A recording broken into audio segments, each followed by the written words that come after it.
여러분, 기독교만큼 고난이란 단어에 익숙한 집단, 공동체가 있을까 싶습니다. 고난이란 단어가 국어사전에 분명히 있는 단어는 맞지만 제가 알기로 세상의 모든 벗들은 고난이란 단어를 읽기도 싫어하고 그 이야기를 주고받는 것도 꺼려하는 것으로 알고 있습니다. 혹은 생각지 못한 고난이 왔을 때 그 고난을 피할 방법, 그 고난을 뚫고 나갈 방법, 어쨌든 고난과 멀리 사는 방법을 얘기하지 고난과 함께 하라, 고난을 해석하라, 고난이 당연한 일이다라고 가르치는 건 교회밖에 없어요. 그런데 한편마음으로 이런 생각을 해보는 거예요. 과연 우리가 고난 앞에 고난을 그렇게 말할 수 있는 자격과 능력이 있을까? 첫 번째, 우리는 죄인이기 때문에 살아계신 하나님처럼 고난을 넉넉하게 감당하고 그 고난권의 의미를 끝까지 유지할 만한 능력을 갖추지 못했습니다. 그래서 사실은 우리가 고난 전문가이고 매년 고난주간을 맞이하면서 고난 얘기를 주고받고 있기는 하지만 그 고난에 관하여 그렇게 넉넉하게 말할 수 있는 자격이나 능력이 우리한테 없어요. 두 번째로, 고난이 아무리 유익함이 있고 고난의 의미가 있다 손 치더라도 우리는 여전히 그 고난 중에서도 위로를 받아야 되는 연약한 존재들입니다. 바라기는 오늘 귀한 말씀을 통하여 하나님께서 고난 가운데 또 다른 유익과 또 다른 소망을 주시기를 원하고 또 그 고난 중에 우리에게 위로도 주셔서 고난이란 단어가 무겁지만 않고 그 안에 소망도 있고 기쁨도 있고 깨달음도 있는 소중한 시간이 되시기를 주의 이름으로 축원합니다. 자, 첫 번째 나누고 싶은 주제가 하나 있습니다. 주님의 고난 안에는 진정한 사랑이 담겨 있는 줄로 믿습니다. 요한복음 13장부터 17장까지는 이른바 예수님의 고별사입니다. 13, 14, 15, 16, 17 무려 몇 장이죠? 5장이나 됩니다. 그리고 17장에는 예수님의 대제사장의 입장 속에서 백성들과 제자들을 향한 애달픈 중보기도가 기록되어져 있는데요. 성경에 예수님의 글은 빨간색이나 파란색으로 된 것을 가지고 다니는 분들은 17장을 보시면 온통 색깔이 칠해져 있는 걸 보실 수가 있어요.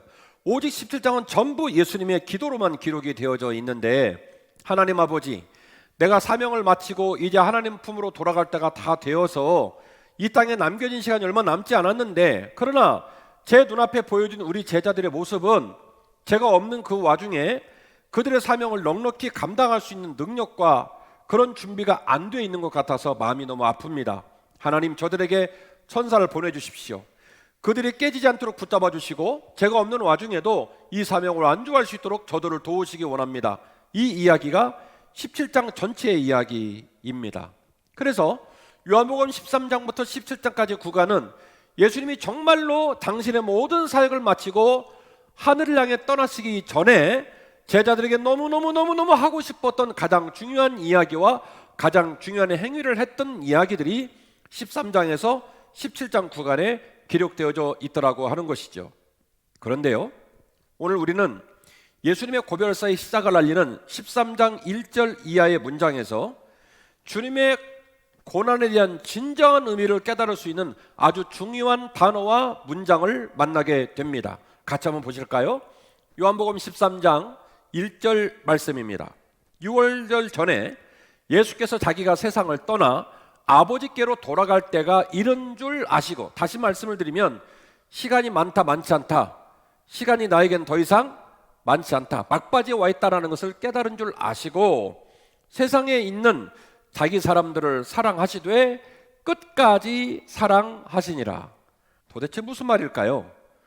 오늘 본문의 말씀 2절 이하에서 진행되는 말씀들을 읽어보면 13장 1절 이하 1절의 말씀이 무슨 말씀인지 그대로 알 수가 있어요. 13장 2절입니다. 마귀가 벌써 시몬의 아들 가롯 유다의 마음에 예수를 팔려는 생각을 넣었더라.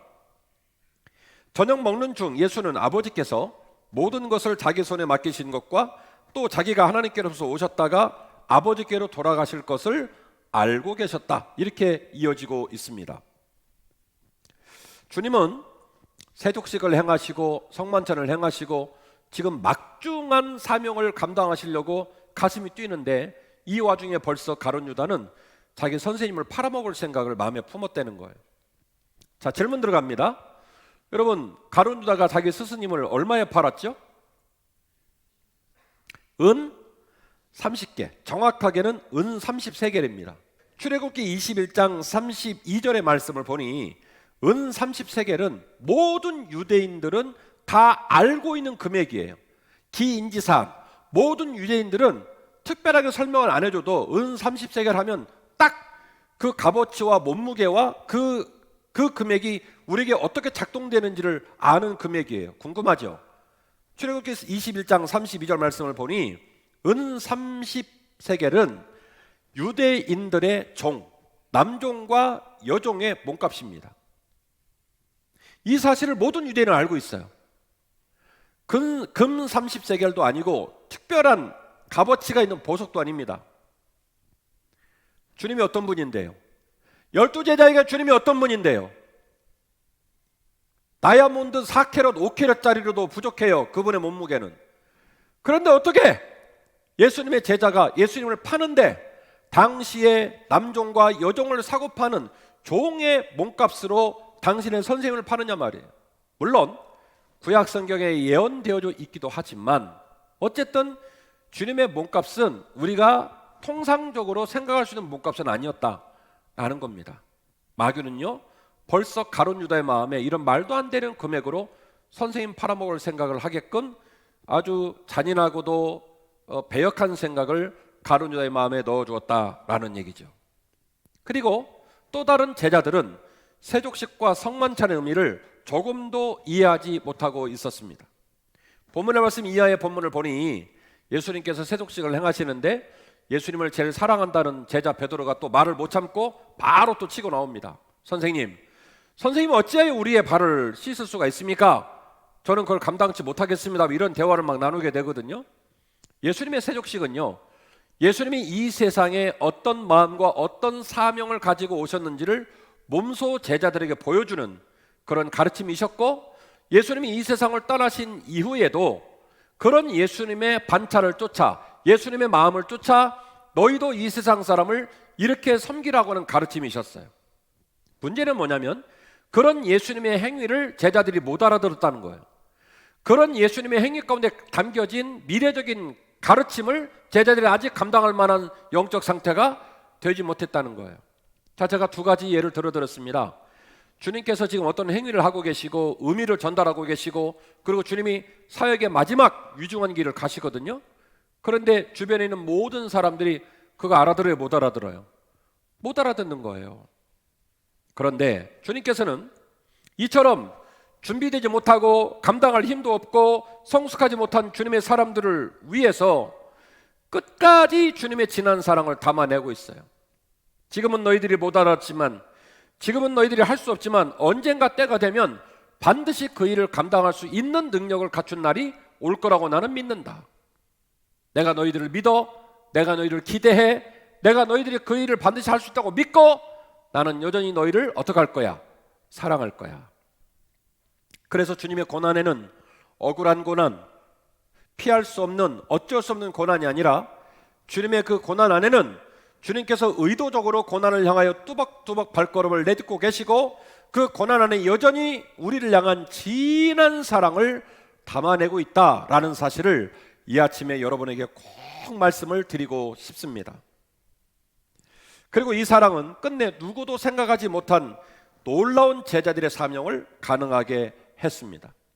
우리가 잘 아는 것처럼 사도행전은 12장까지가 베드로 이야기, 13장부터 28장까지가 바울 이야기, 그리고 사도행전 1장, 2장, 3장, 4장, 10장에 이르기까지 120명의 제자들이 발칵 뒤집어져 회개하고 성령 세례를 받고, 그리고 교회가 세워지고, 그리고 스데반 집사가 돌에 맞아 죽고, 그런 핍박과 고난 속에서도 주께서 구원받는 사람을 날마다 더하게 하시고 교회는 여전히 부흥하는 놀라운 일들이 벌어지고, 제자들은 더 이상 다락방에 숨어있지 않고 다락방 문을 박차고 나와 시장 한복판에서 복음을 증거하는 놀라운 사명을 감당하게 되었습니다.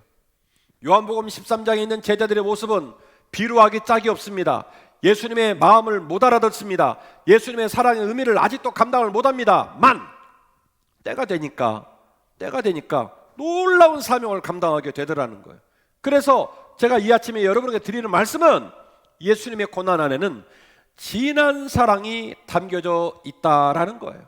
주님의 고난 안에 담겨진 위대한 사랑을, 진한 사랑을 오늘 이 아침 우리가 모두가 간직했으면 좋겠어요.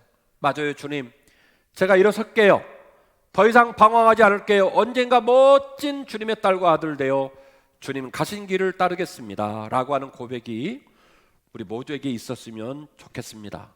그리고 그 주님의 사랑을 본받아서 여러분의 가족들을 사랑해 주시고 지인들을 사랑해 주시고 성도와 목양을 사랑하시는 놀라운 생애 전환점이 우리 모두에게 있기를 주의 이름으로 축원합니다. 우리의 이웃관계, 우리의 교우관계, 우리의 목양관계 모든 자리를 처음부터 제고하고 새롭게 다시 시작하는 것이 주님의 고난을 제대로 배우는 거예요.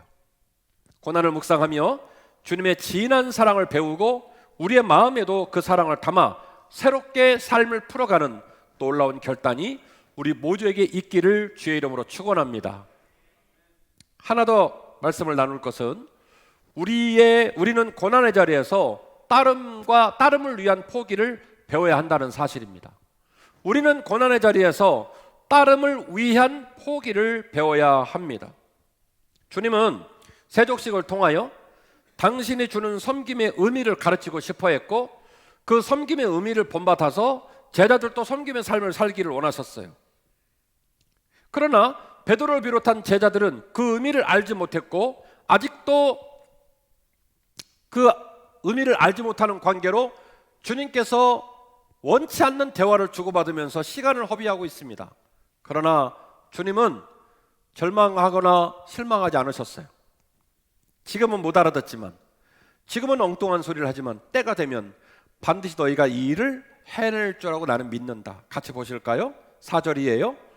저녁 잡수시던 자리에서 일어나 겉옷을 벗으시고 수건을 허리에 두르시고 대야에 물을 떠서 제자들의 발을 씻으시고 그 두르신 수건으로 제자들의 발을 닦기 시작해 주셨을 때에 시몬 베드로가 말을 합니다. 주님, 어떻게 해서 주님께서 저의 발을 씻기십니까? 7절 예수께서 대답하여 이르시되 내가 하는 것을 네가 지금은 알지 못하지만 이후에 언젠가는 그 의미를 정확하게 알고 너 또한 그 길을 걸을 줄 내가 기대한다. 7절 말씀의 내용이 이런 내용이에요. 이해가 좀 되시죠?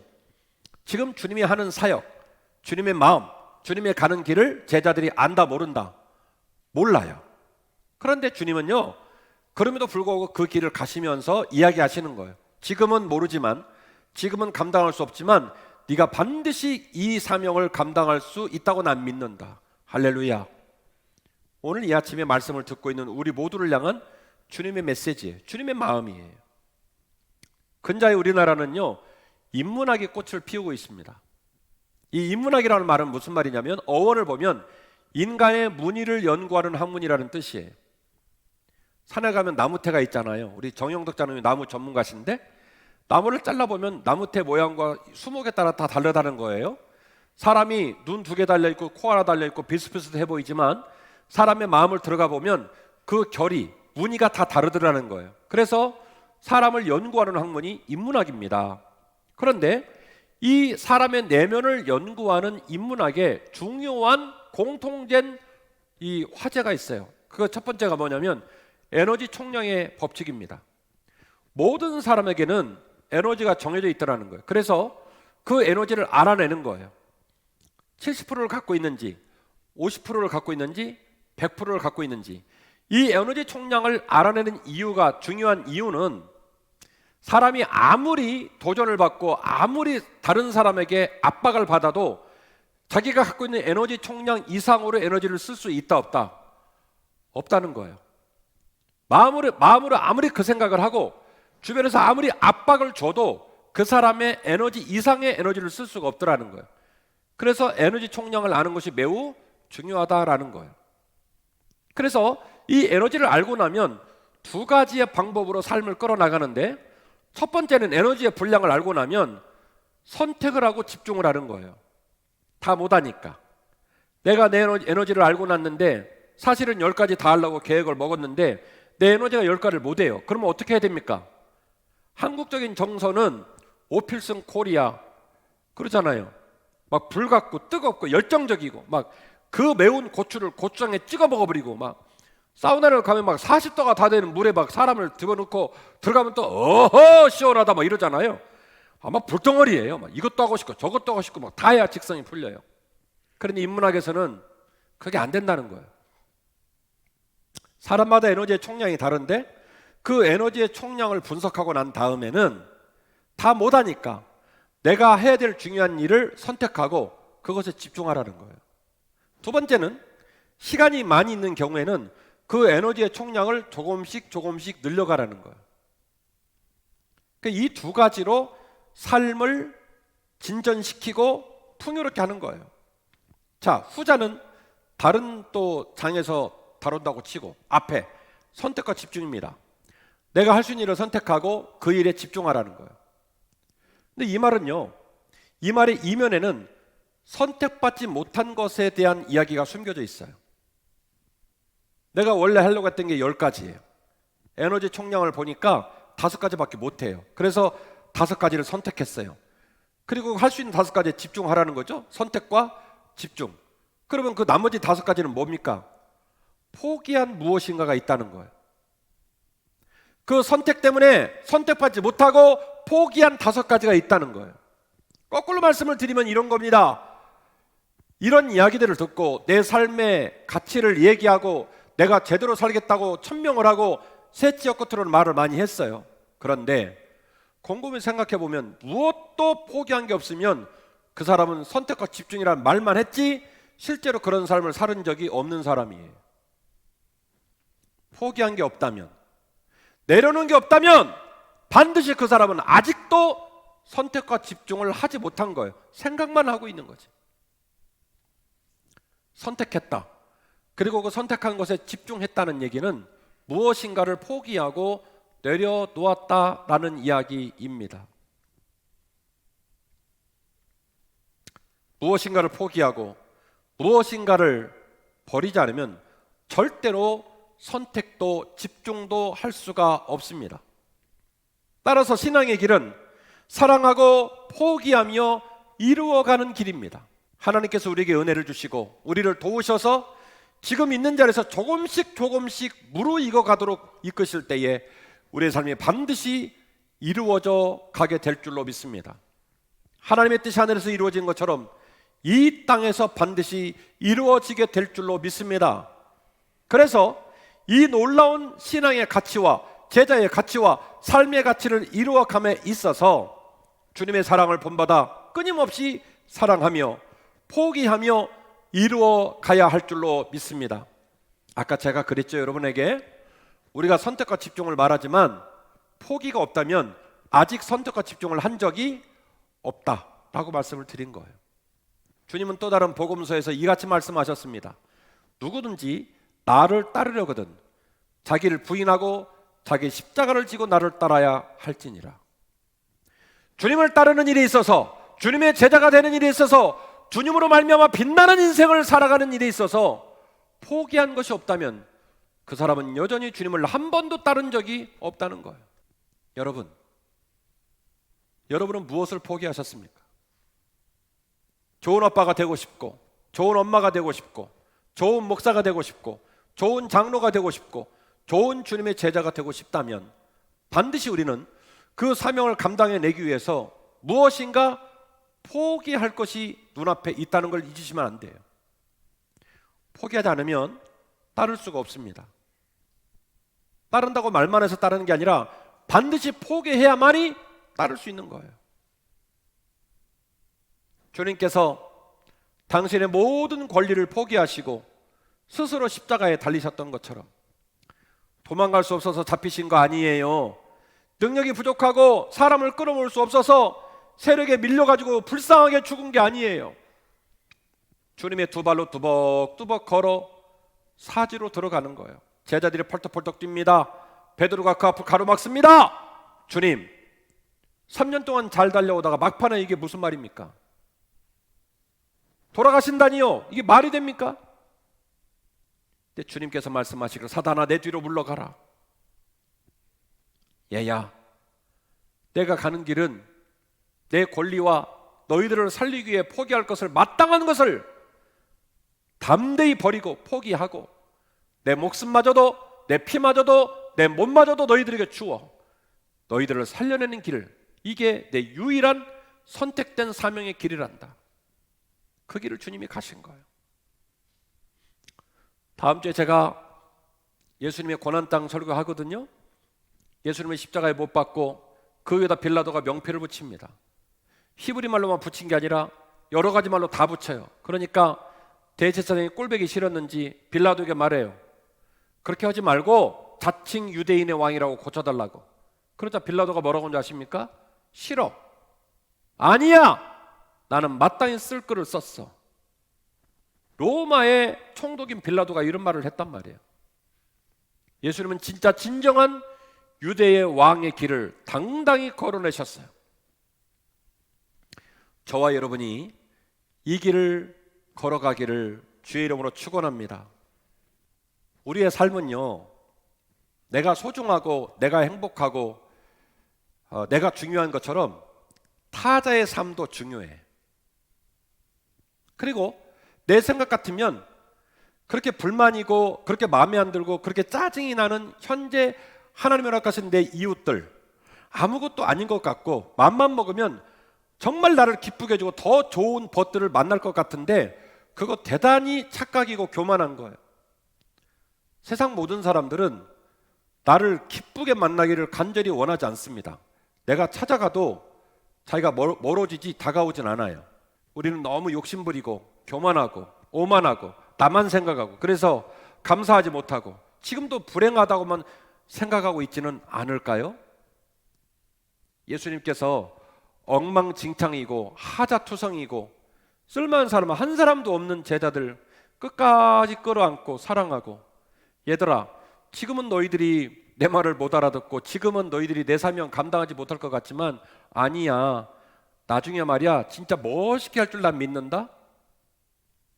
칭찬은 고래도 춤추게 한다는데 사랑만이 답입니다. 사랑은 위대한 힘을 갖고 있고 예수님은 고난 가운데 그 고난을 넉넉히 이기는 진한 사랑을 우리에게 샘플로 보여주셨어요. 사순절을 지나고 고난주간을 맞이하면서 여러분들이 우리의 모든 만남을 재설정하겠다는 결단이 오늘 이 아침에 있었으면 좋겠어요. 부부관계를 재설정하십시오. 부모와 자녀 관계를 재설정하십시오. 여러분의 이웃의 관계를 재설정하십시오. 교우 관계를 재설정하십시오. 목회자와 성도의 모강 관계를 재설정하시기를 바랍니다. 사랑을 선택하시고 그리고 마땅히 포기할 것들을 포기하시고 그래서 오직 사랑하면서 그리고 선택을 위한 포기를 마땅한 일로 여기고 따를 수 있다면 우리 인생은 점점 무르익어 갈 줄로 믿는 것입니다. 비록 우리가 그런 사실에 눈뜨지 못하면 내 삶가운데 주어진 모든 사람의 만남들이 그냥 일상적이고 아무것도 아닌 것처럼 보이지만 하나님께서는 그 놀라운 삶의 자리에서 뜻밖의 귀인을 보내시고 놀라운 축복의 땅에 서게 하시고 나 혼자는 부족하지만 더불어서 위대한 일을 이룰 수 있는 삶으로 우리를 차근차근 이끌어 가실 줄로 믿습니다. 그래서 우리는 타자를 용납하고 존중해야 하고요. 그리고 타자를 기다릴 줄 아는 마음도 가져야 되고요. 그리고 이를 위해서 고난 중에서도 사랑하면서 남은 인생을 살아낼 수 있는 귀한 지혜와 영성이 우리 모두에게 있어야 할 줄로 믿습니다. 심지어 공자도 아는 사실을 우리 주님이 모르겠습니까? 우리 주변에 있는 모든 사람에게 하나님이 축복의 통로를 갖고 계시다는 것, 우리 주변에 있는 모든 사람을 선대하고 그들과 잘 지내고 그들과 사랑을 하나가 될 때에 그곳에서 직업의 문이 열리고 만남의 문이 열리고 복된 문이 열리고 죽는 마지막 순간까지 다복한 인생을 살 수 있는 키가 지금 내 삶의 자리에 있다는 것을 반드시 기억하셔야 될 줄로 믿습니다. 오늘 말씀 제목은 따름을 위한 포기였습니다. 우리가 주님을 따른다고 말만 많이 하지만 실제로 그 따름이라는 선택을 위하여 진짜로 포기한 게 있는지 돌아보셨으면 좋겠어요. 믿음의 동역자들에게 손 내미시고 그들과 함께 가자고 격려하고 그래서 그 어떤 교회보다도 당당하고 힘있게 코로나를 뚫고 나가고 이 코로나 고난의 와중에서도 하나님 때문에 감사하고 영광 돌리는 귀한 삶의 열매가 우리 모두에게 있기를 주의 이름으로 축원합니다.